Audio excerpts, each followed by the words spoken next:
السلام عليك يا أبا عبد الله السلام عليك يا ابن رسول الله بسم الله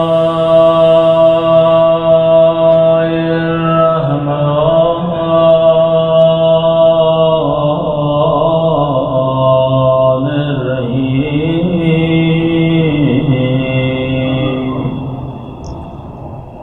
الحمد لله رب العالمين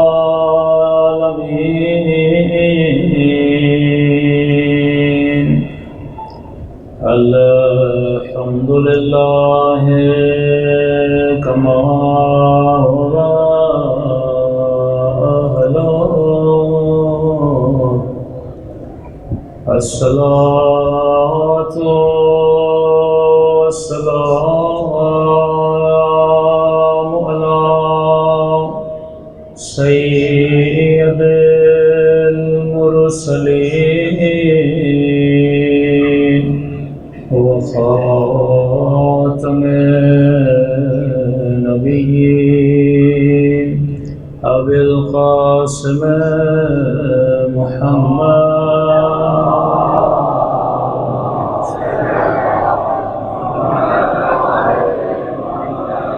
وعلى آل بيته الطيبين الطاهرين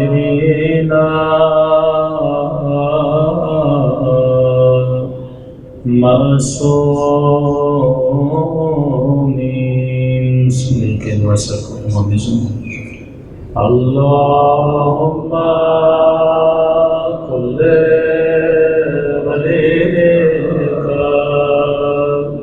وجهنا نسأل صلواتك عليه وعلى في هذه الساعة وفي كل ساعة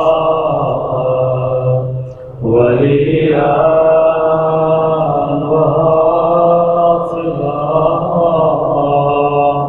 وقائدا وناصرا ودليلا وعينا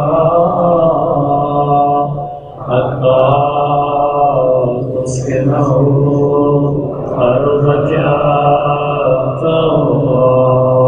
وتمتعه فيها طويلا برحمتك يا أرحم الراحمين. صدق الله.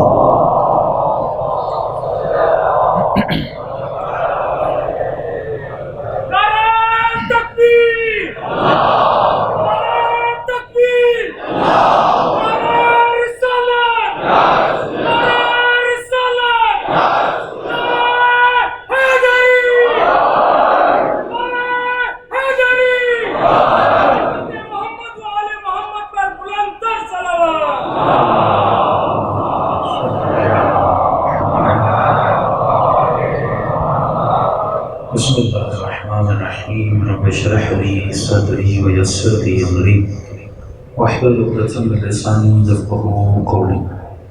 اما بعد فقد قال سبحانہ وتعالی فی محکم کتابہ المجید وفرقانہ الحمید وقول الحق وصدق الصادقین. بسم اللہ الرحمن الرحیم. بقیۃ اللہ خیر لکم ان کنتم مؤمنین. صدق محمد.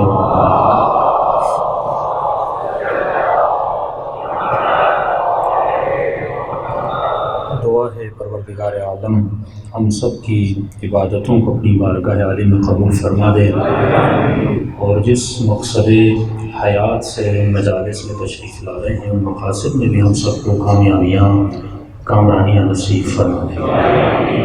مسلسل ذکر اور فکر کے عنوان سے آپ کی خدمت میں اپنے فرائض کو رکھ رہے ہیں. اور 2 دن سے زیادہ ہمارے پاس وقت نہیں ہے۔ جس طرح محرم کا وقت محدود ہے، اسی طرح سے انسان کی زندگی کا وقت بھی محدود ہے۔ خوشیاں بھی بہت جلد گزر جاتی ہیں اور غم بھی بہت جلد گزر جاتے ہیں۔ معصوم فرماتے ہیں کامیاب وہ ہے جس نے اپنے ٹیمپریری وقت کو دائمی وقت میں بدل دیا۔ یہاں جتنی بھی تمہاری حرکات اور سکنات ہیں وہ ہیں تو ٹیمپریری، لیکن ان حرکات اور سکنات کی جتنے اثرات ہیں وہ ٹیمپریری نہیں ہیں، وہ ہمیشہ کے لیے ہیں۔ اب ذکر حسین سنو اور ذکر سے لطف اندوز ہو اور اس سے اپنی زندگی کو سنوارو گے تو آخرت میں اس کا جو اثر ہے وہ اثر بھی دائمی ہے۔ اب سوال یہ ہے کہ 8 دنوں میں 9 دنوں میں ہم نے اپنے ظروف کو کتنا بھرا ہے۔ 8 محرم تو آ گئی، شاید یہ میری زندگی کا 30واں یا 32واں 8واں محرم ہوا، کہ کسی کا 40واں، کسی کا 50واں۔ ہر سال میں امام حسین کی مجلس میں آتا ہوں، ہر سال میں ذکر حسین سنتا ہوں۔ سوال یہ ہے کہ پچھلے سال سے اس سال میرے وجود میں کوئی تبدیلی آئی کہ نہیں آئی؟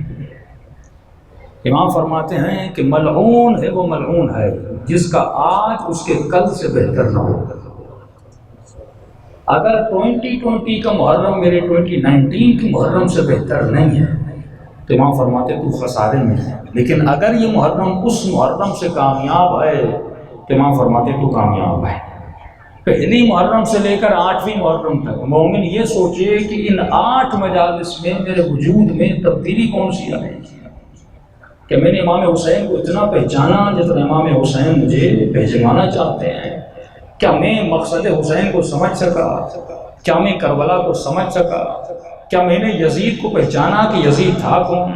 دیکھیے یزید ایک جسم رکھتا تھا آپ کی طرح میری طرح، جس جسم میں آنکھیں تھیں، جس جسم میں ہاتھ تھے، جس جسم میں زبان تھی، جس جسم میں ایک مائنڈ سیٹ تھا۔ لعنت یزید کے جسم پہ نہیں ہے، اس کے جسم پر تو خدا نے دنیا میں لعنت بھیج دی تھی۔ یزید کا جسم گوشت رکھتا تھا، ہڈیاں رکھتا تھا، اس میں رگیں بھی تھیں، اس میں کھال بھی تھی۔ انسان کو لعنت کس پہ بھیج رہا ہے؟ معصوم فرماتے تو لعنت بھیج رہا ہے اس یزید کی سوچ پر۔ یہ سوچ مختلف لوگوں کے ذہنوں میں جی رہی ہے۔ امام فرماتے وہ سوچ سے بچ، جب 100 مرتبہ کہتے اللہم لعن، اے خدا لعنت کر کس پر؟ ابو سفیان پر، اے خدا لعنت پر آل مروان پر، اے خدا لعنت کر بن زیاد پر، اے خدا لعنت کر شمر پر۔ یہ مومن سوچے میں کس پہ لعنت بھیج رہا ہوں؟ معصوم فرماتے یہ لعنت نام پر نہیں ہے، یہ لعنت اس کردار پر ہے جس کردار کی وجہ سے حسین شہید ہوئے، جس کردار کی وجہ سے کربلا بابا ہوا۔ لیکن مومن کو سوچنا چاہیے کہ کربلا ہے کیا؟ کربلا ہمیں دینا کیا چاہتا ہے؟ عزیزو دنیا میں 2 نظام ہیں، جنگ 2 نظاموں کی ہے۔ تمہیں یہ سوچنا ہے کہ تم کس نظام میں جی رہے ہو، حسینی نظام میں جی رہے ہو یا دنیا کے نظام میں جی رہے ہو۔ اب سوال کرو مولا حسین سے کہ آقا حسین آپ کے نظام کا نام کیا ہے؟ آپ کے نظام کا پتہ کیسے چلے کہ مجھے آپ کے نظام میں جینا کیسے ہے؟ امام فرمائیں گے میرے نظام کی کچھ نشانیاں ہیں، اسی طرح نظام ظلم کی کچھ نشانیاں ہیں۔ مولا آپ کے نظام کی نشانی کیا ہے؟ امام کی آواز آئے گی میرے نظام کی نشانی ہے، میرے نظام میں جو جیتا ہے اس کے وجود میں صبر کا جذبہ ہوتا ہے، اس کے وجود میں ایثار کا جذبہ ہوتا ہے۔ یا خلاصہ کر کے یہ کہوں کہ دنیا میں 2 پولیٹیکل سسٹم ہے، دنیا کے 2 نظام ہیں۔ ایک نظام تجھے جمع کرنا سکھاتا ہے، دوسرا نظام تجھے لٹانا سکھاتا ہے۔ اور یہ تجھے کہاں پتہ چلے گا؟ پوری دنیا میں گھوم کر آ جاؤ گے، جب اس 1 سال کے 2 مہینے آتے ہیں، اس 2 مہینے کے 10 دن آتے ہیں، انسان کی فطرت کو بدلتا ہوا دیکھو گے۔ پوری دنیا میں ہر انسان مال کو جمع کر رہا ہوتا ہے، اپنے بچوں کو بچا رہا ہوتا ہے، اپنے ٹائم کو بچا رہا ہوتا ہے، اپنے جان و مال کی حفاظت کر رہا ہوتا ہے، لیکن اس 10 دنوں میں ایک عجیب نظام تجھے ملتا ہے. اس نظام میں جیسے آتے ہو یہاں جذبہ ایثار نظر آتا ہے. دنیا روٹیاں جمع کرتی ہے لیکن حسین کی مجلس میں روٹیوں کو بانٹتے ہوئے نظر آتے ہیں. دنیا ہر شے کو جمع کرتی ہے لیکن جب حسین کی مجلس میں آتے ہو تجھے ہر چیز لٹتی ہوئی نظر آتی ہے. بلکہ اس سے بہتر کہوں اگر اس نظام کو پہچاننا ہے تو دنیا پریشان ہو گئی. ارے یہ کیسا نظام ہے، یہ کیسی سوچ ہے، یہ کیسی آئیڈیالوجی ہے جس سے دنیا پریشان ہے. یہ آئیڈیالوجی مکے میں نہیں ملی، یہ آئیڈیالوجی مدینے میں نہیں ملی. دنیا کو آئیڈیالوجی ملی تو کربلا میں ملی. ارے لوگوں نے گھروں کے دروازے کھول دیے، اپنے فریج کھول دیے، اپنے پانی کھول دیے. دنیا بچوں کو بچاتی ہے، لوگوں نے بچوں کو روڈوں پہ بٹھا دیا. ایک قوم آ رہی ہے جسے تجھے پانی پلانا ہے، جسے تجھے کھانا کھلانا ہے. یہ آئیڈیالوجی کہاں سے مل رہی ہے؟ یہ کربلا سے مل رہی ہے کہ حسین اپنی سکینہ کا پانی جب اور کو پلانے لگے تو یہ جذبہ ایثار ہے. تو عزیزوں اسی جذبے کو حسین بنانے کے لیے آئے تھے، اسی جذبے کو ہمیں بچانا ہے. صلوات پڑھیں محمد و آل محمد.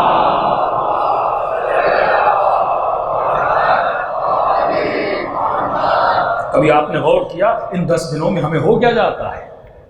ان 10 دنوں میں صرف دینا ہے. ممبر پر آؤ تو علم دیا جاتا ہے. دنیا کا کون سا انسٹیٹیوٹ ہے جو تمہیں فری میں بلائے اور تمہیں یونیورسٹی میں پڑھائے؟ یہ حسین کا واحد انسٹیٹیوٹ ہے جہاں نہ عمر کی قید ہے، نہ رنگ کی قید ہے، نہ نسل کی قید ہے کہ جسے آنا ہے آ جائے، فرش عزائے حسین ابن علی سے علم لے کر جائے. دنیا کا وہ کون سا مکان ہے، دنیا کی وہ کون سی NGO ہے جو انسان کو اس طرح بانٹتا ہوا نظر آئے، انسان کو کھلاتی ہوئی نظر آئے؟ یہاں پر کوئی خاص بندہ نظر نہیں کرتا. یعنی حسین کی سوسائٹی میں یا حسین کی سوچ میں جو ڈھل جاتا ہے وہ شیعہ ہو وہ بھی نظر دیتا ہے، وہ ہندو ہو وہ بھی نظرانہ دیتا ہے. آپ دیکھ رہے ہیں مسلمان نہیں ہے، ہندو ہے، لیکن جب حسین کی ثقافت میں ڈل گیا، جب حسین کے کلچر میں آ گیا، جب حسین کی سویلائزیشن میں جینے لگا تو اس کے اندر حسین کی عادتیں ہو گئیں. تو انسان غور کرے، حسین ایک بنیاد رکھنا چاہتے تھے. کس شے کی بنیاد ہے؟ آپ کو 2 لشکر نظر آتے ہیں. یہ 2 لشکر نہیں ہیں، یہ 2 سوچیں ہیں، یہ 2 سسٹم ہیں، یہ 2 نظام ہیں. ایک نظام کہتا ہے جمع کر، ایک نظام کہتا ہے مال جمع کر. ایک نظام آپ کو یہ سکھاتا ہے اگر بچہ مرتا ہے تو مر جائے، لیکن سیلفشنس کا نظام ہے، اپنے وجود کی بقا کا نظام ہے. امریکہ خود کو بچانے کے لیے، سوویت یونین خود کو بچانے کے لیے، ورلڈ وار 2 خود کو بچانے کے لیے، دنیا تباہ ہوتی ہے تو ہو جائے لیکن میری ذات بچ جائے. یمن میں جنگ ہو رہی ہے، سعودی عرب اپنی بقا کے لیے اگر بچے مرتے ہیں تو مر جائیں. ایک فلسطین ہے، چھوٹا سا ملک ہے، لیکن آپ دیکھ رہے ہیں 60 سال سے اپنی بقا کے لیے اگر بچے مرتے ہیں تو مر جائیں، اگر گودیں اجڑتی ہیں تو اجڑ جائیں. یہ دنیا کی سوچ ہے کہ خود کو بچانے کے لیے اگر کسی کو مارنا ہے تو مار دو. یہی سوچ ہے جو دنیا ہمیں دے رہی ہے. اب حسینی کو یہ سوچنا ہے، ارے تو زبان سے نام تو حسین کا لے رہا ہے لیکن تمہارے وجود میں آئیڈیالوجی کون سی ہے، تمہارے وجود میں سوچ کون سی ہے؟ یہ وہ سوچ ہے کہ میرا مال بنتا ہے تو بن جائے، بھائی بگڑتا ہے تو بگڑ جائے، بیٹا بگڑتا ہے تو بگڑ جائے، لیکن مجھے مال کو جمع کرنا ہے. آپ کیوں سنتے ہیں یہ قصے کہ بھائی بھائی کو قتل کر دیتا ہے، ماں بہن کے پیچھے لگ جاتی ہے؟ یہ اتنی قتل و غارت کیوں ہوتی ہے؟ کیونکہ ہمارے وجودوں میں وہی سسٹم اور وہی نظام جہالت ہے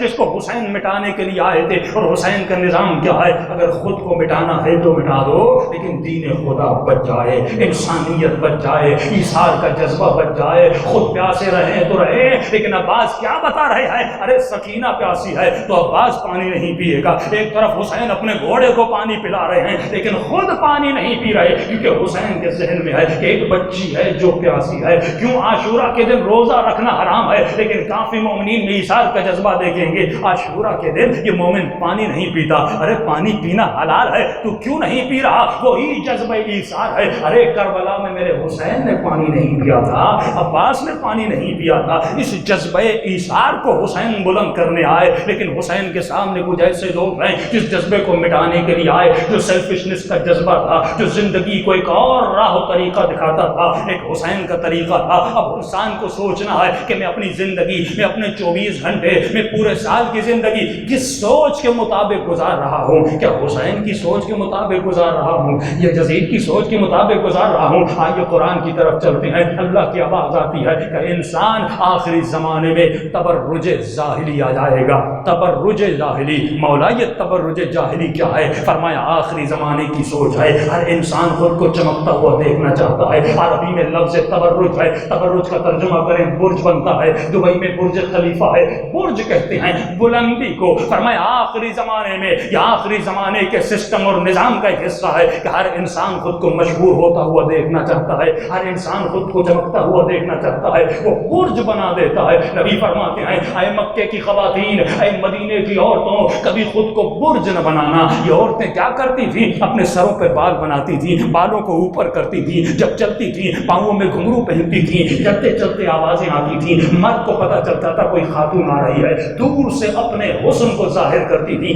آج یہی تو تبرج ہے. امام فرماتے ہیں جو تبرج جاہلی میں چلا جائے وہ حسین کے نظام پہ چلنے والا نہیں ہے. اے مومن، کبھی بڑی گاڑی کو دیکھ کر اپنے وجود کو ہلا نہ دیا کرو، کبھی بڑوں گھروں کو دیکھ کر اپنے وجود کو ہلا نہ دیا کرو. اگر تجھے دیکھنا ہے تو حسین کے کردار کو دیکھا کرو، حسین کی رفتار کو دیکھا کرو. کبھی اپنے ایمان کو دنیا کے حسن میں رنگین نہ کیا کرو، کیونکہ دنیا کا حسن تمہارے ایمان کو تباہ و برباد کر دیتا ہے. اللہ کی آواز آتی ہے قرآن مجید میں، جب یہ لوگ قارون کی دولت کو دیکھتے تھے ان کا ایمان لرز جاتا تھا. اللہ کی آواز آتی ہے سورہ فجر میں، اے انسان تک تم نے قوم عاد کو نہیں دیکھا؟ کیا تم نے قوم سمود کو نہیں دیکھا؟ کیا ان کی بلند بلند عمارتوں کو نہیں دیکھا؟ کیا تم نے مصر کی ثقافت کو نہیں دیکھا؟ کیا تم نے مصر کی سویلائزیشن کو نہیں دیکھا؟ میں نے اتنی بڑی سویلائزیشن کو تباہ و برباد کر دیا. تو انسان آج کی سویلائزیشن کیا ہے؟ آج کا کلچر کیا ہے؟ آج کی ثقافت کیا ہے؟ تم اس دن کا انتظار کرنا. والفجر واللیال عشر، مجھے قسم ہے فجر کی. خدا یہ فجر کیا ہے؟ معصوم فرماتے ہیں یہ فجر ہے، یہ ظہور ہے ہمارے بارویں کا. اس دن کا انتظار کرنا جب بارواں ظہور کرے گا. دنیا کی سب سے بڑی سویلائزیشنیں تباہ ہو جائیں گی اور اس کائنات میں حسین کی سویلائزیشن قائم ہو جائے گی. صلوات پڑھے محمد و آل محمد.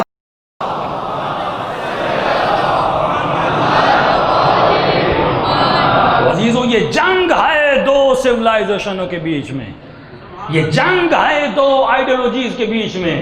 جس آئیڈیالوجی میں ہم گھرے ہوئے ہیں وہ آئیڈیالوجی ہے پہلا تو سیلفشنس کی آئیڈیالوجی، دوسرا لگژری لائف اسٹائل کی آئیڈیالوجی کہ ہمیں بہترین گھر، آرام دہ گھر، آرام کی زندگی، بہترین گاڑی. اسی تک و دو میں شیطان تمہیں لگا دیتا ہے. عجیب معصوم کا جملہ سورہ جمعہ میں آباد آئی، وَإِذَا رَأَوُا التِّجَارَةَ أَوْ لَهْوًا انفضوا إِلَيْكَ وَتَرَكُوكَ قَائِمًا. اے میرے حبیب، جب یہ دنیا والے، جب یہ انسان ایک تو لہو و لعب کو دیکھتے ہیں، دوسرا جب یہ تجارت کو دیکھتے ہیں، جب یہ مال کو دیکھتے ہیں، حباً جمع، ان کی زندگی میں ایک غلط سوچ آ جاتی ہے کہ یہ صرف مال کو جمع کرنے کے پیچھے لگ جاتے ہیں.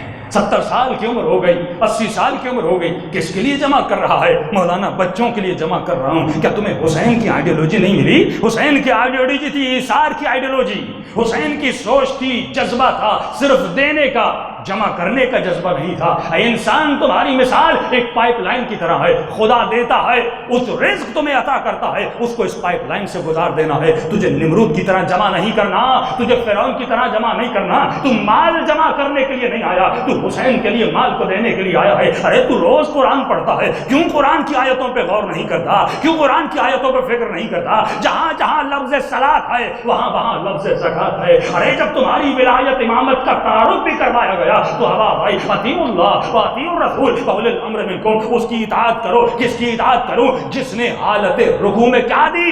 زکات دی. جب تمہارے امام کا تعارف کروایا جا رہا ہے تو زکات کے ذریعے سے کروایا جا رہا ہے، یعنی تیرے وجود میں ایثار کا جذبہ پیدا کیا جا رہا ہے. یہ ایثار 10 دنوں کے لیے کیوں ہے؟ یہ ایثار پورے سال کے لیے کیوں نہیں ہے؟ کیوں انسان سیلفشنس کے عقیدے میں چلا جاتا ہے؟ کیوں صرف اپنے گھر کو بنانے کے لیے چلا جاتا ہے؟ حسین نے کیا سکھایا؟ اپنا گھر بھی بنا اور علی کی طرح رات کے اندھیروں میں اٹھا اور یہ دیکھ نکلے کہیں تمہارا ہمسایہ بھوکھا تو نہیں, کہیں علی کا چاہنے والا بھوکھا تو نہیں. ایک معصوم کی روایت ہے, فرمایا جہاں جہاں قرآن میں لفظ یتیم ہے, لفظ مسکین ہے, یتیم سے مراد ایتام آل محمد ہے. کیا تم نے کبھی دیکھا کہ تیرے بچے کا پیٹ تو بھرا ہوا ہے, کسی بستی میں کوئی بھوکھا تو نہیں ہے, کوئی پیاسا تو نہیں ہے؟ تو دنیا آپ کو کون سا نظریہ دے رہی ہے؟ صرف جمع کرنے کا نظریہ. اور حسین کون سا نظریہ دے رہے ہیں؟ انسان کو لٹا دینے کا نظریہ. رسول خدا کی خدمت میں جو جوان آتے ہیں فرماتے ہیں یا رسول اللہ ہمارے باپ کا انتقال ہو چکا ہے, اچھا تو کیا کرے یا رسول اللہ, ہم تو امیر ہیں لیکن ہم تو اللہ نے ہم کو بہت کچھ دیا ہوا ہے, لیکن ہمارے باپ کے پاس بھی بہت کچھ تھا, ہم وہ لینا نہیں چاہتے. ہم چاہتے ہیں کہ والد کے درجات بلند ہو جائیں, ہم اس کو راہ خدا میں دینا چاہتے ہیں, خیرات خدا میں دینا چاہتے ہیں. رسول خدا نے کہا جتنا کچھ لائے ہو اللہ کی راہ میں خیرات کرو. سارا خیرات کر دیا. فرماتے ہیں ایک گودام تھا کھجوروں کا, ساری کھجوریں دے چکے. رسول جب اس گودام میں داخل ہوئے ایک کھجور زمین پر باقی تھی. اس کھجور کو بلند کیا, بلند کرنے کے بعد حسرت کی نگاہ سے دیکھنے لگے. فرماتے ہیں مرنے کے بعد جتنا کچھ تم نے اپنے باپ کے لیے خیرات کیا ہے, اگر وہ اپنی زندگی میں یہ ایک کھجور لیتا, یہ اس سارے ثواب پر کیا تھی؟ بھاری تھی.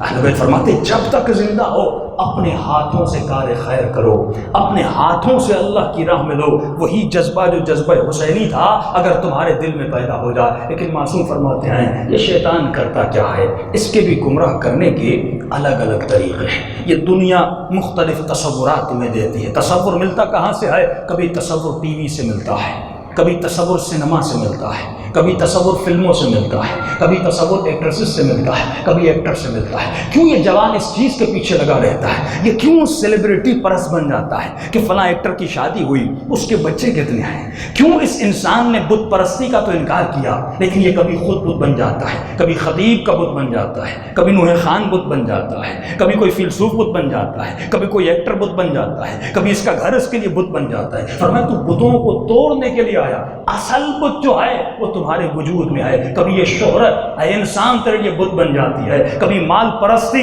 بت بن جاتی ہے, ابھی یہ مشہور ہونے کے لیے سب کچھ کرنے کے لیے تیار ہے. دیکھیے ہمارے ایک دوست وہ مثال دیتے تھے, فرماتے ہیں کہ تہران سے مشہد کا سفر کرنے کے لیے پہلے ایران میں انسان بس سے سفر کرتے تھے, ابھی ماشاءاللہ ٹرین بہت ہے. فرمایا سفر کرتے کرتے بیچ میں انسان کو ظاہر واش روم جانا ہوتا ہے, بسوں کو روکا جاتا تھا واش روم کے لیے. کہ جب ہم واش روم جاتے تھے تو واش روم کے باہر کسی بوڑھے کو, کسی شخص کو بٹھایا جاتا تھا تاکہ جو جا رہے ہیں ان سے تھوڑے سے پیسے لیے جائیں. پاکستان میں بھی ہوتا ہے, کہیں 10 روپے کہیں 20 روپے. فرمایا ہم جیسے واش روم سے ہو کے آئے, ہم نے اس شخص کو غور سے دیکھا, یہ بڑی سختی سے, بڑی بے ادبی سے حکم چلا رہا تھا کہ یہاں جاؤ, یہاں بیٹھو, یہ کرو, یہ نہ کرو. کبھی پریشان ہو گیا. تھوڑی دیر کے لیے واش روم کی کرسی ملی ہے, اس کرسی نے اسے فرعون بنا دیا. تھوڑی دیر کے لیے, کوئی بڑی کرسی نہیں, ایک واش روم کی کرسی ملی ہے, لیکن اس کرسی نے اسے کیا بنا دیا؟ فرعون بنا دیا. قصور انسان کا نہیں ہے, قصور کرسی کا ہے. کوئی بڑے ممبر پر آ جائے, کوئی مشہور ہو جائے, کوئی معروف ہو جائے, اللہ کوئی سیاست والی کرسی دے دے تو یہ کرسی انسان کو کیا کرتی ہے؟ فرعون بنا دیتی ہے. اسی لیے سورہ شمس میں آواز آتی ہے انسان کہ اللہ کس کے اعمال کو قبول کرتا ہے؟ جس نے اپنے وجود کو تزکیہ دیا ہے, جس نے خود کو صاف ستھرا کیا ہے. جب تک یہ وجود صاف ستھرا نہیں ہوگا عزیزان محترم, کوئی عمل انسان کا قبول نہیں ہوتا. آپ کو ایک چھوٹی سی مثال دوں, خدا کس چیز کو دیکھتا ہے؟ اللہ نہ کالے کپڑے کو دیکھتا ہے, نہ امامے کو دیکھتا ہے, نہ داڑھی کو دیکھتا ہے. خدا کس چیز کو دیکھتا ہے؟ مثال کے طور پہ میں آپ تمام مومنین کو کہوں میرے گھر پہ آئیے, میں نے نیاز کی دیگیں پکائی ہیں, آپ سارے مومنین میرے گھر آ جائیں. کہ مولانا نیاز کی دیگیں کہاں ہیں؟ آپ کو لے جاؤں, آپ دیگ سے ڈھکن اٹھائیں, اس میں چاول ہے ہی نہیں. تو آپ اس دیگ سے پیار کریں گے جس میں چاول نہ ہو؟ قطعاً آپ کو پسند ہے. میں کہوں مجھے پیاس لگی ہے, پانی کا گلاس دیجئے, آپ ایک گلاس مجھے لا کر دیں اور میں پانی پینا چاہوں, اندر پانی نہ ہو, تو کیا میں اس گلاس سے محبت کروں گا جس میں پانی نہیں؟ تو عقل سالم یہ کہتی ہے جس گلاس میں پانی نہیں وہ گلاس مجھے پسند نہیں, جس دیگ میں چاول نہیں وہ دیگ مجھے پسند نہیں. تو خدا کو بھی ایسا انسان پسند نہیں جس کے دل میں علی کی ولایت اور اطاعت نہ ہو.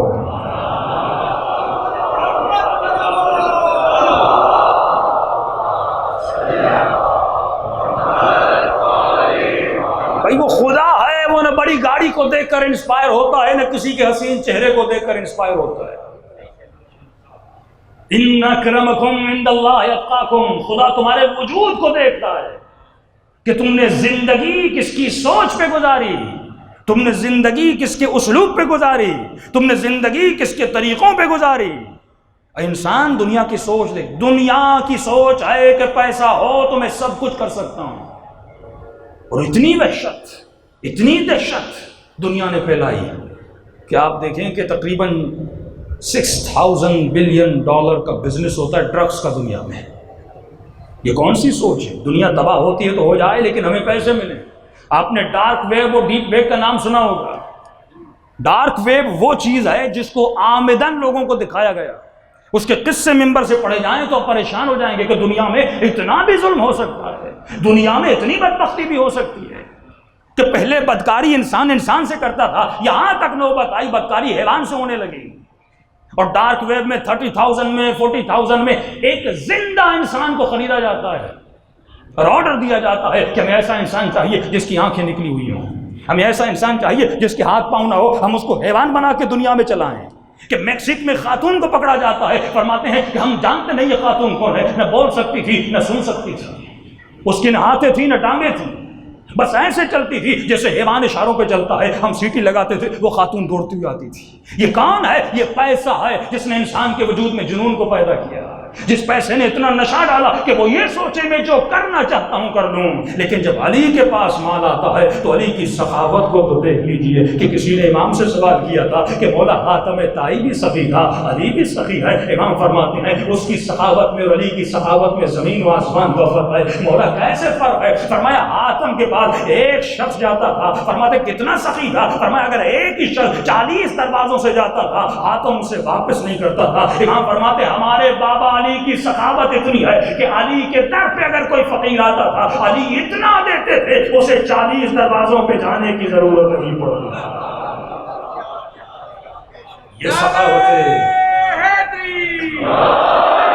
یہ سخاوت علی ابن ابی طالب تھی۔ لیکن اے انسان، اے جوان، جان لے کہ شیطانی نظام، کفر کا نظام، دنیا کی آئیڈیالوجی تجھے کس طرح گمراہ کرتی ہے، تجھے شہرت کے پیچھے لگاتی ہے، تجھے رنگ کے پیچھے لگاتی ہے۔ علماء فرماتے ہیں یہ قرآن کی آیت وَإِذَا رَأَوُا التِّجَارَةَ أَوْ لَهْوًا انفَضُّوا إِلَيْكَ وَتَرَكُوكَ قَائِمًا، یہ آیت امام زمانہ کی شان میں ہے۔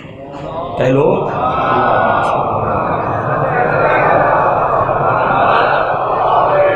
جب لوگ لہو و لعب کو دیکھتے ہیں، جب لوگ دنیا کا مال دیکھتے ہیں، اے وقت کے ہادی قائماً تو کھڑا رہتا ہے لیکن یہ تجھے چھوڑ کے چلے جاتے ہیں۔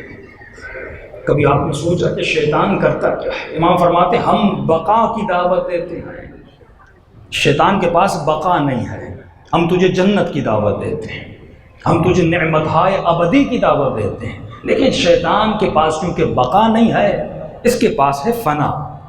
فنا کا مطلب اب شیطان تجھے گاڑی کی دعوت دے گا، اچھے گھر کی دعوت دے گا، ڈالر روپیز کی دعوت دے گا۔ اب معصوم فرماتے ہیں دنیا کو فنا ہے، گاڑی کتنی بھی مہنگی خرید لو 5 سال میں بور ہو جاؤ گے، موبائل کتنا بھی اچھا خرید لو 5 سال میں بور ہوتے۔ کبھی سوچا مجلس حسین سے بور کیوں نہیں ہوتے؟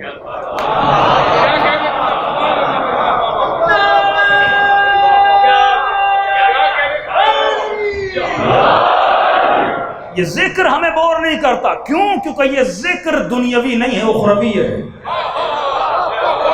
اس کی لذت جسم کو نہیں مل رہی، روح کو مل رہی ہے۔ جسم کو تو اور بھی چیزیں راحت دیتی ہیں، وہ شراب ہے، وہ بسکو ہے، وہ مختلف چیزیں ہیں جو لوگ جسم کی راحت کے لیے وہاں جاتے ہیں۔ تو مجلس میں جسم کی راحت کے لیے نہیں آتا، روح کی راحت کے لیے آتا ہے۔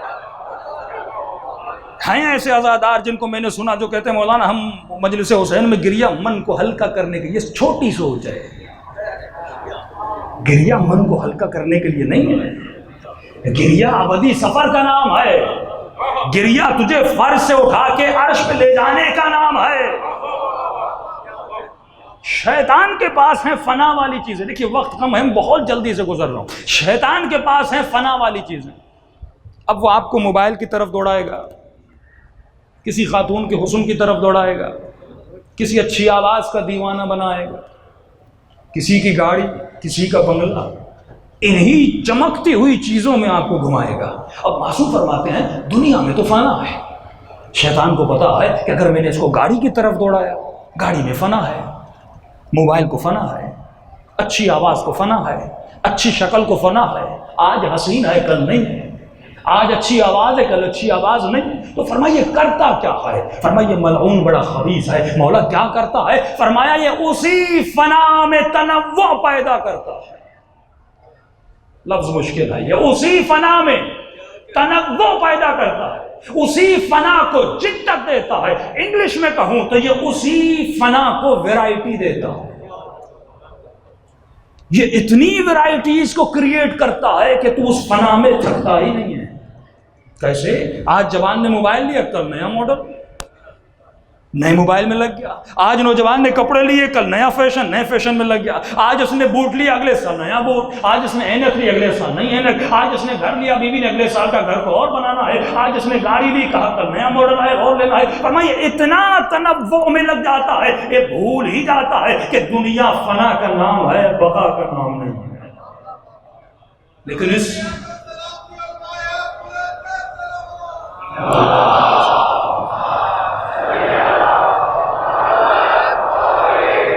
اسے اتنا تنوع میں مشغول کر دیتا ہے کہ اسے پتہ ہی نہیں چلتا کہ میں آیا کس لیے تھا۔ معصوم فرماتے اس بیچ میں ایک چیز ہے جسے یہ بدل نہیں سکتا، جس میں تنوع ہے ہی نہیں۔ مولا کو کون سی چیز ہے کہ اس نے نئی گاڑی تو لے لی، اس نے نیا گھر تو بنا لیا، اس نے نیا موبائل تو لے لیا، اس نے نئے کپڑے تو لے لیے، سب کچھ لے لیا۔ اس بیچ میں ایک چیز ہے جس کا نام بدن ہے۔ ارے وہ تو بوڑھا ہو رہا ہے، وہ تو فنا کی طرف جا رہا ہے۔ کبھی خود کو آئینے کے سامنے تو دیکھا کر، کب تیرے سر کے بال سفید ہونے لگتے ہیں، کبھی داڑھی کے بال سفید ہونے لگتے ہیں۔ معصوم فرماتے ہیں یہ سر کی سفیدی بتا رہی ہے تو ہمیشہ کے لیے نہیں ہے، تجھے قبر کے قریب کیا جا رہا ہے۔ کبھی بڑھاپے میں گھٹنوں کی تکلیف ہوتی ہے، مولانا گھٹنوں کی تکلیف ہے۔ ارے یہ گھٹنوں کی تکلیف نہیں ہے، یہ الہی اشارہ ہے کہ تیار ہو جا، ابھی یہ پاؤں قبر میں اترنے والے ہیں، ابھی یہ بدن قبر میں اترنے والا ہے۔ لیکن کتنا ملعون دھوکہ دیتا ہے، مختلف رنگ بنا دیے، مختلف ڈھنگ بنا دیے، کبھی بالوں کو کالا کرتا ہے، کبھی داڑھی کو کالا کرتا ہے اور آئینے کے سامنے خوش ہوتا ہے،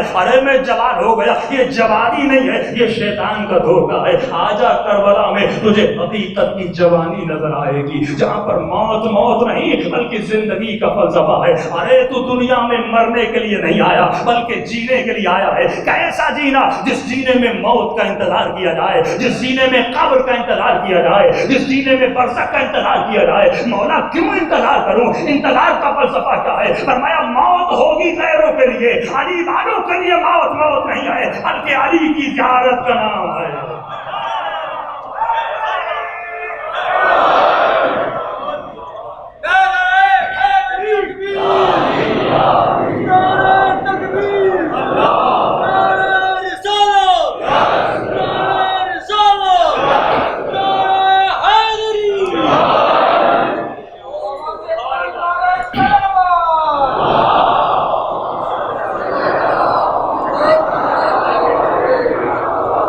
کی آواز آئی کلا اذا دکت الارض دکا دکا۔ اے مختلف سویلائزیشن میں گھومنے والے انسان، دنیا کی رنگینیاں بلڈنگوں کو دیکھ کر اس میں موم ہو جانے والے انسان، کسی کی بڑی گاڑی، کسی کی شہرت، کسی کا مال اور اس میں جذب ہو جانے والے جوان، یومئذ بجہنم، ایک دن آئے گا جس دن ان سویلائزیشنوں میں گھومنے والے انسانوں کو میں عذاب کروں گا۔ کیا تو بھول گیا فرعون کی قوم کی سویلائزیشن؟ کیا تو بھول گیا آج تو احرام مصر نہیں دیکھتا؟ کہاں گیا اس کا دبدبہ؟ عجیب معصوم فرماتے ہیں انسان ظلم پر اتنا بھروسہ کرتا ہے کہ آج کا حکمران جتنا امریکہ پہ یقین کرتا ہے اتنا خدا پہ یقین نہیں کرتا۔ سعودی عرب کیا کہتا ہے؟ میری پیٹھ کے پیچھے امریکہ کھڑا ہے۔ لیکن کچھ اللہ کے بندے ایسے ہیں جن کے پاؤں میں جوتیاں ہیں، یمن والے کہتے ہیں تیرے پاس سب کچھ ہے پر خدا نہیں ہے۔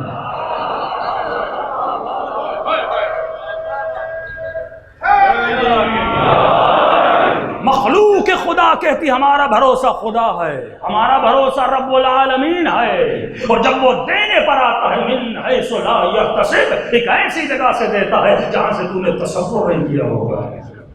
بعض علماء فرماتے جب ایمان ایسا ہو اور فضائل علی کی جب بات آئے تو علماء فرماتے ہیں کہ جب مولا کی ماں کے دل میں بھی وہی ایمان تھا، یعنی ایمان پروردگاری، ایمان الہی، جب بی بی کعبے کے سامنے کھڑی ہو گئی تو پریشان تھی، دروازہ بند ہے، جائیں تو کہاں سے جائیں؟ اللہ کی آواز آئی وَيَرْزُقْهُ مِنْ حَيْثُ لَا يَحْتَسِبُ، راستہ وہاں سے بناؤں گا جہاں پہ تو نے تصور بھی نہیں کیا۔ یہ رزق الہی ہے جو دیوار کو در میں بدل دے، وہاں توکل الہی، یقین الہی تمہارے وجود میں آ جائے۔ فرماتے ہیں اللہ کی آواز آتی ہے کہ قیامت کے دن ایک ایسا عذاب کروں گا فَيَوْمَئِذٍ لَا يُعَذِّبُ عَذَابَ أَحَدٍ، اس ایک کو ایسا عذاب کروں گا کہ میں نے اپنی مخلوق میں سے کسی کو ایسا عذاب نہ کیا۔ یہ کون ہے؟ اشارہ ہوا وَلَا تُطِعْ كُلَّ حَلَّافٍ مَنَّاعٍ لِلْخَيْرِ، ایک ایسا جو بار بار اپنے وعدوں کو توڑتا تھا، ایک ایسا جو بار بار خیر کے راستے کو روکتا تھا۔ وَاتْلُ بَعْدَ ذَلِكَ الزَّنِيمُ، ایک ایسا جو بد نسب تھا، ایک ایسا جس کی ولادت کا پتہ نہیں، یہ خدا کہہ رہا ہے۔ یہ کون ہے؟ تفسیر قرآن کے لکھنے والے لکھتے ہیں یہ وہ تھا جس نے علی کا حق غصب کیا تھا، یہ وہ تھا جو علی کے مقابلے میں آ گیا تھا، اور جب امام کے پاس آیا اور کہنے لگا میں نے سنا ہے یہ آیتیں تم میرے لیے پڑھتے ہو، امام فرمایا تجھے سناؤں کہ میں بنی امیہ کے لیے کیا پڑھتا ہوں؟ فرمایا ہاں یہ تیرے لیے پڑھتا ہوں اور بنی امیہ کے لیے بھی پڑھتا ہوں کہ اگر ان کو حکومت مل جائے یہ ارحام رسول کو قطع کر دیں، یہ رسول کے ساتھ جنگ پہ اتر آئے۔ کبھی آپ نے سوچا اس ایک کو اتنا عذاب کیوں ملے گا؟ کیونکہ اساس الظلم والجور، اگر علی کو شروع سے حکومت دینے کا حق دیا جاتا تو آج کائنات میں کوئی مظلوم قتل نہ ہوتا، آج کائنات میں کوئی بچہ رات کو بھوکا نہ سوتا، اگر شروع سے اس کائنات میں نظام امامت ہوتا، نظام ولایت ہوتا، جو نظام اللہ نے سوچا تھا، جس نظام کو حسین نے قائم کرنا تھا، حسن نے قائم کرنا تھا، اور جس نظام کو قائم کرنے کے لیے ہم سب بارنے کا انتظار کر رہے ہیں، اگر یہ راستہ نہ روکتا ایزان محترم تو آج کائنات میں نیک بچے ہوتے۔ لیکن امام فرماتے ہیں دیر نہیں ہے، ایک طرف بلینس آف مسلم ہیں، ایک طرف شیعوں کا ایک چھوٹا سا ٹولہ ہے، دونوں کے نظریات میں فرق ہے، دونوں کے اخلاق میں فرق ہے۔ امام فرماتے تمہاری رفتار بتائے، تمہارے بچے بتائیں، تمہاری مائیں بہنیں بتائیں کہ ہم اس راستے پر چلنے والے ہیں جس راستے پر چلنے کے لیے پروردگار عالم نے کہا اور جس کے لیے رسول خدا نے فرمایا کہ میری اہل بیت کس طرح ہے کہ سفینۃ النوح ہے، یہ نوح کے سفینے کی طرح ہے، جو اس پہ سوار ہو گیا وہ جنتی بن گیا، جو سفینے سے رہ گیا وہ حیات کی طرف چلا گیا۔ صلوات پڑھے محمد والے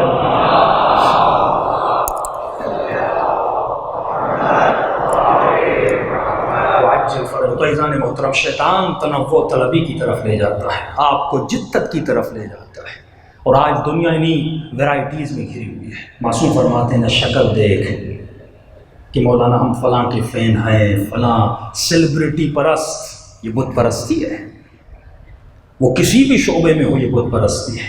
معصوم فرماتے ہیں یہ دیکھ کہ پیغام حق کا پیغام ہے کہ نہیں ہے، اگر کسی مسیحی کے منہ سے بھی نکلے اتنی تمہارے وجود میں ظرف ہونا چاہیے اس پیغام کو قبول کر۔ صلوات پڑھے محمد والے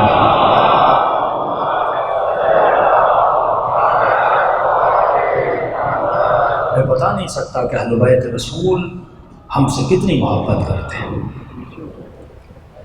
جب علی اکبر کربلا میں شہید ہوئے، جتنی محبت حسین اکبر سے کر رہے ہیں، یہ مت سوچنا کہ اگر کہیں پر اس کائنات کی کسی زمین کے حصے پر کوئی جوان شہید ہو جائے تو حسین سے الگ محبت کرتے نہیں، وہی محبت ہے جو اکبر کی محبت ہے، وہی تکلیف ہے جو علی اکبر کی تکلیف ہے۔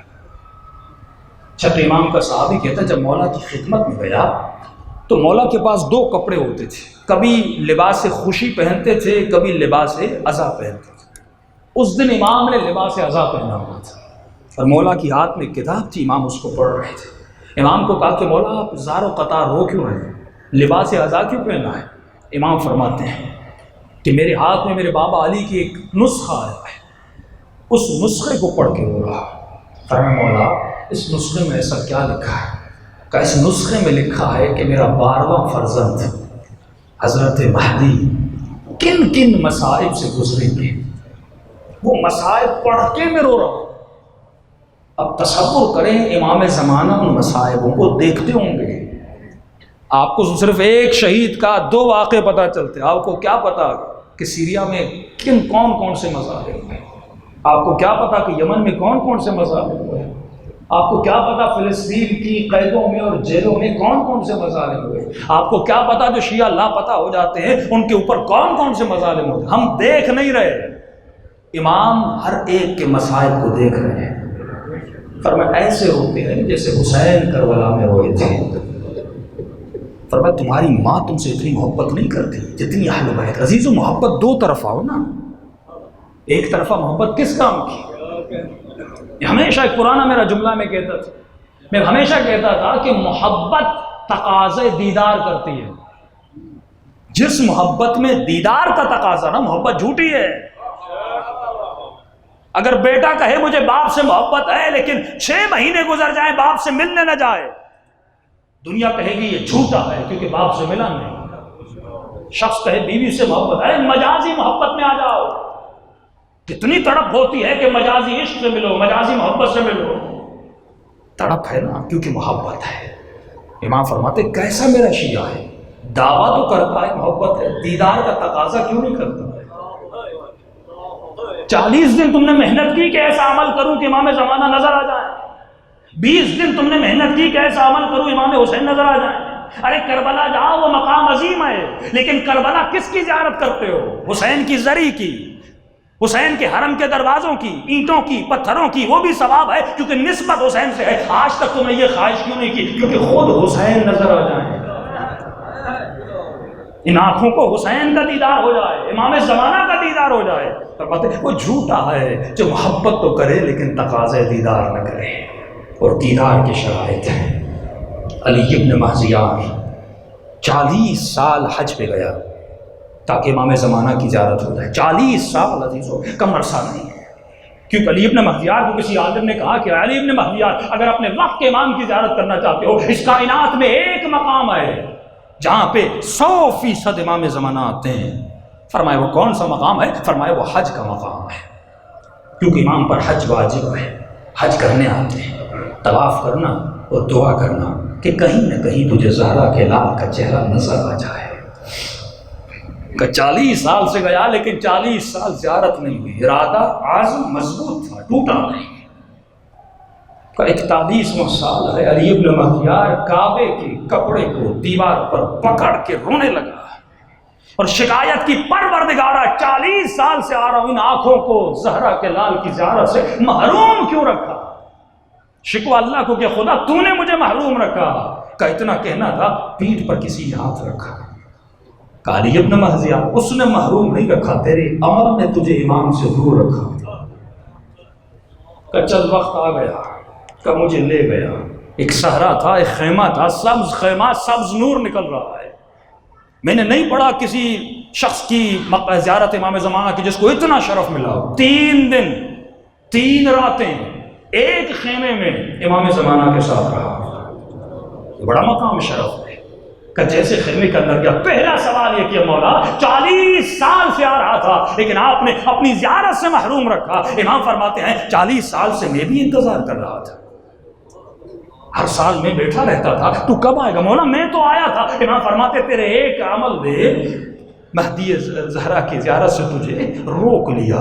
مولا کون سا عمل؟ کہ آج وہ عمل تیرا دور ہو گیا، ہم نے زیارت کرا دی۔ مولا کون سا عمل؟ فرماتے ہیں 40 سال سے اپنی سگی بہن سے ناراض تھے، 40 سال سے اپنی سگی بہن سے ناراض تھے۔ وہ بیمار ہوتی تھی، ملنے نہیں جاتا تھا، تو نے قطع رحم کیا۔ کہ میرے شیعوں سے قطع رحم؟ جب تو میرے شیعہ سے قطع رحم کرے گا ہم تم سے قطع رحم کریں گے۔ کہ اس سال جب آ رہا تھا ہم نے خیال ڈالا تیرے ذہن میں تو بہن سے مل کے آیا، کدورت کو دور کر کے آیا، ہم کیوں روکیں گے تمہیں اپنی زیارت سے؟ فرمایا ہم تو تڑپتے ہیں اپنے شیعوں سے ملے ہیں۔ تو مومن امام ہم سے دور نہیں ہے، ہمارے عمل نے امام سے دور کیا، وقت میں گنجائش نہیں۔ غازی عباس کے مصائب کی رات ہے، ادب اور وفا۔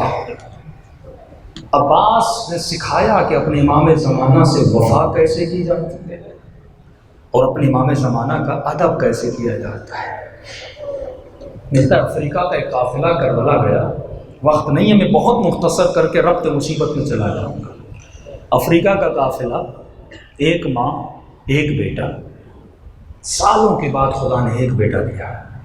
نیا نیا عراق آزاد ہوا، صدام جہنم حاصل ہوا کہ جیسے پہنچے تھے چوکیاں بہت تھیں، ہم چیک کرواتے کرواتے نجف کی طرف جا رہے تھے۔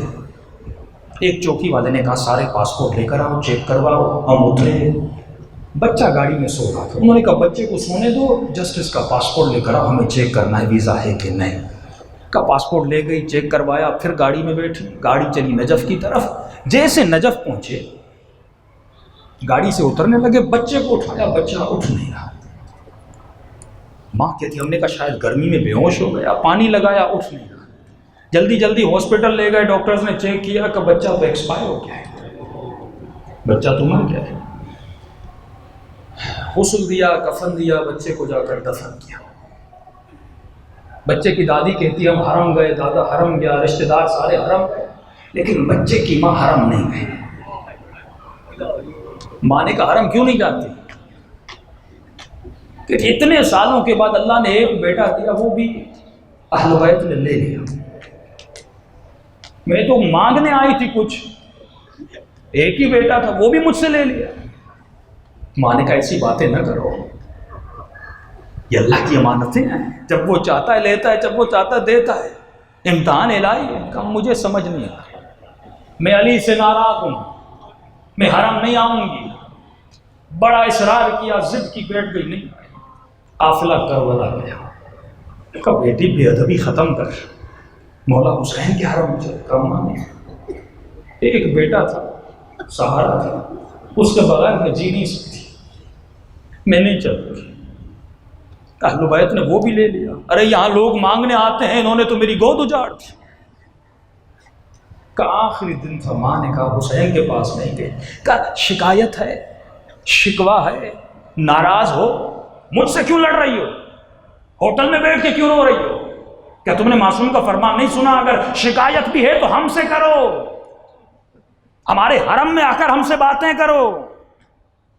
علی سے ناراض ہو، حسین سے ناراض ہو، عباس کے پاس چلو۔ ماں نے بڑا اصرار کر کے غازی عباس کے حرم میں لے کر آئے۔ اب کہتی ہے جیسے میں زری کی طرف جا رہی تھی، اترائی ہے وہاں پہ، دور سے مجھے غازی عباس کی زری نظر آ رہی۔ جیسے زری نظر آئی، ماں کہتی ہے میں خود کو روک نہیں پائی، کہنے لگی غازی عباس مجھ میں زینب جیسا حوصلہ نہیں، مجھ میں حسین جیسا حوصلہ نہیں، میں بیٹے کے بغیر جی نہیں سکتی، یا ایک کام کرو مجھے مار دو، میں ایسے واپس نہیں جاؤں گی۔ کہ یہ کہتے کہتے کہتے غازی عباس کی زری کے قریب ہوئی۔ جیسے قریب ہوئی میں نے دیکھا زری کی طرف سے ایک بچہ دوڑتا ہوا آ رہا ہے۔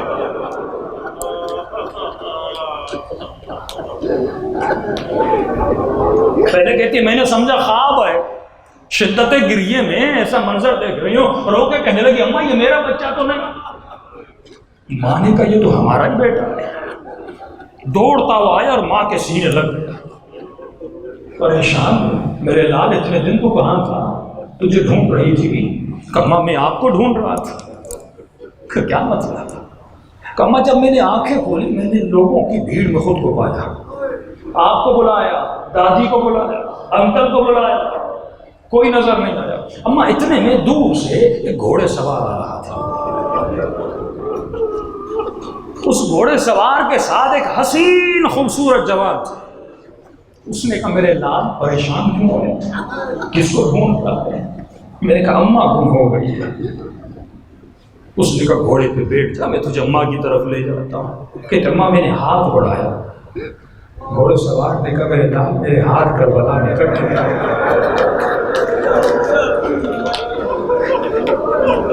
میں نے کہا انکل پھر سوار کیسے ہو جاؤں؟ کہ ساتھ میں جو خوبصورت جوان تھا شاید علی اکبر ہو، تو اس نے مجھے اٹھا کے گھوڑے پہ سوار کیا. کم یہاں تک کہ حرم میں آئے، زری کے قریب آئے. یہ غازی عباس کا جو جملہ ہے نا یہ ہر شیعہ کے لیے ہے.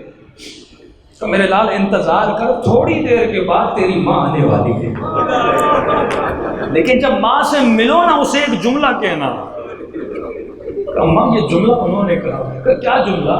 کہ جملہ یہ کہا اے شیعو کتنی بھی مصیبتیں آ جائیں ہم سے ناراض نہ ہوا.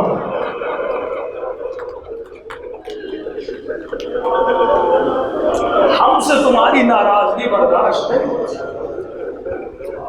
ارے جو اہل بیت اتنی محبت کرے کہ چند منٹ کی لذت کی وجہ سے، چند لمحوں کی وجہ سے اپنے اہل بیت کو اذیت رکھ دیا. عزیزو یہ دن ختم ہونے والے ہیں، جتنی خیرات لینی ہے لے لو.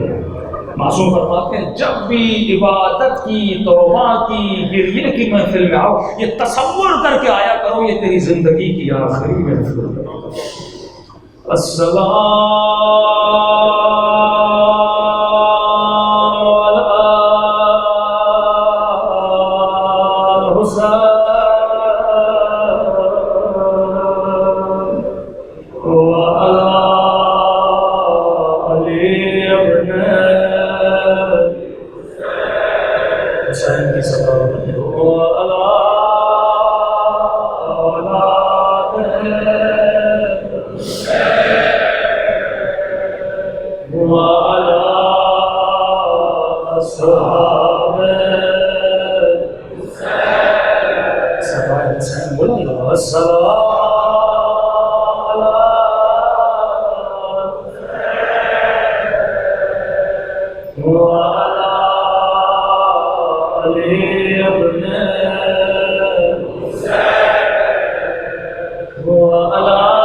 درد بھرے منظر پہ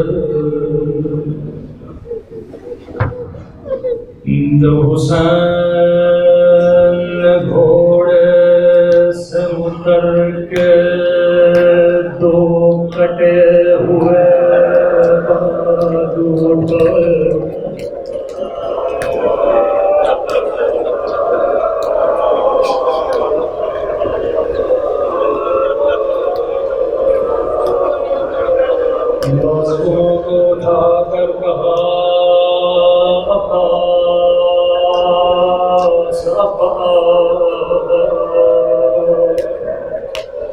میری کمال ٹوٹ گئی.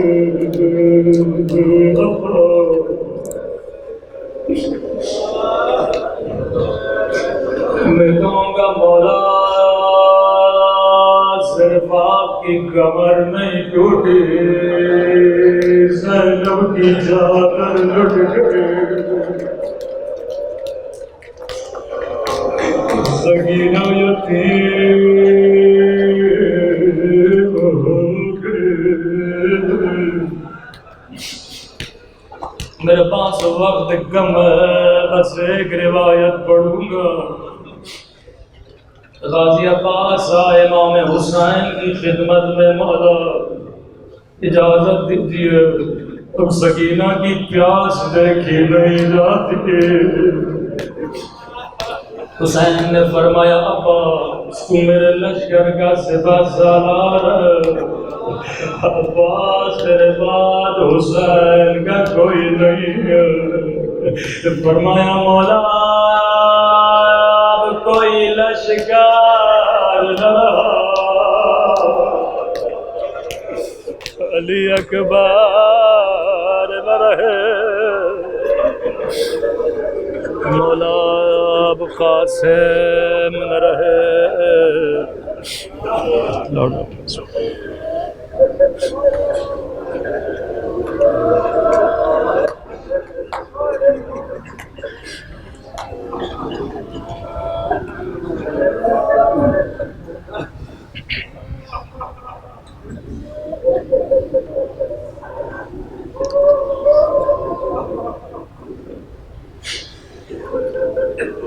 امام نے فرمایا عباس میں تجھے روکوں گا نہیں، لیکن عباس زینب کو بڑے ارمان ہے، پہلے جا کر زینب سے اجازت مانگے، اگر زینب کہیں گی میں بھی نہیں روکوں گا۔ بڑے ادب سے آئے، خیمے کے در پہ کھڑے ہو، اجازت ملی، زانو ادب لگا کے بیوی کے سامنے بیٹھ گئے۔ بیوی نے فرمایا عباس میں جانتی ہوں کیوں آئے ہو،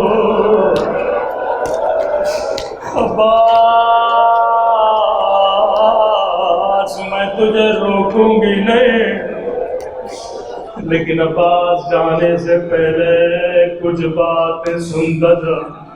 جی میری آقا ذات عباس بابا علی کی حکومت تھی، شہر کوفہ تھا، میرا قافلہ شہر کے باہر کھڑا تھا۔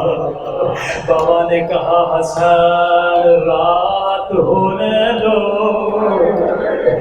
بازاریں بند ہونے دو، میری بیٹی کے قافلے کو لانا۔ عباس رات ہو گئے، سنو کہ بابا میرے استقبال کے لیے خدا گئے، بابا نے میری سواری کی مہار کو تھاما، عباس یہاں سواری چلی، بابا نے کہا زینب ذرا اماری کا پردہ ہٹانا، عباس میں نے پردہ ہٹایا، بابا نے کہا زینب غور سے دیکھو یہ کوفے کا بازار،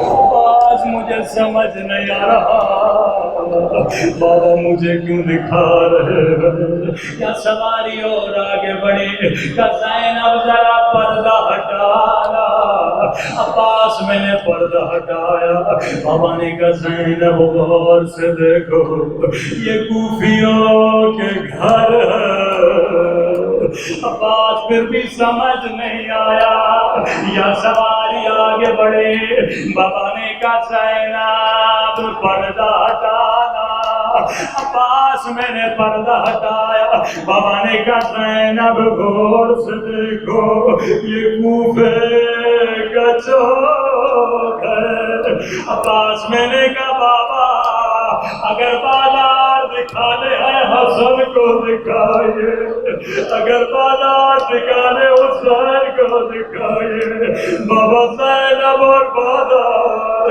بابا نے سواری بٹھائے، ایک مرتبہ میرے ہاتھوں کا بوسہ لینے لگے، میرے سر کا بوسہ لینے لگے، رو کر کہنے لگے زینب یہی بازار ہوگا، تیرے ہاتھوں میں رسیاں اور تیرے سر پہ چادر،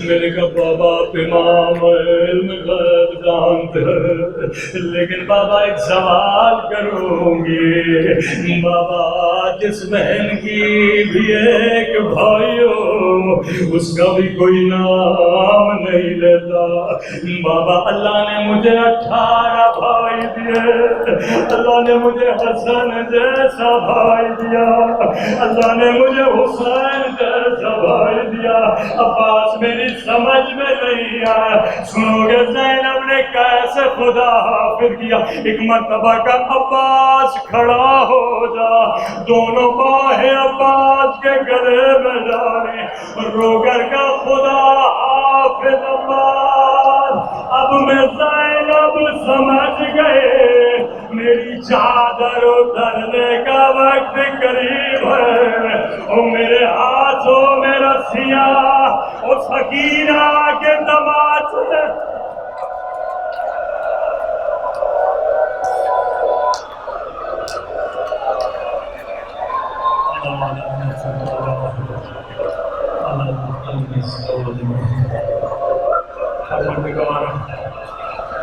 ان دو کٹے ہوئے بازیوں کا واسطہ میرے ماں باپ کا امام کا ظہور فرما،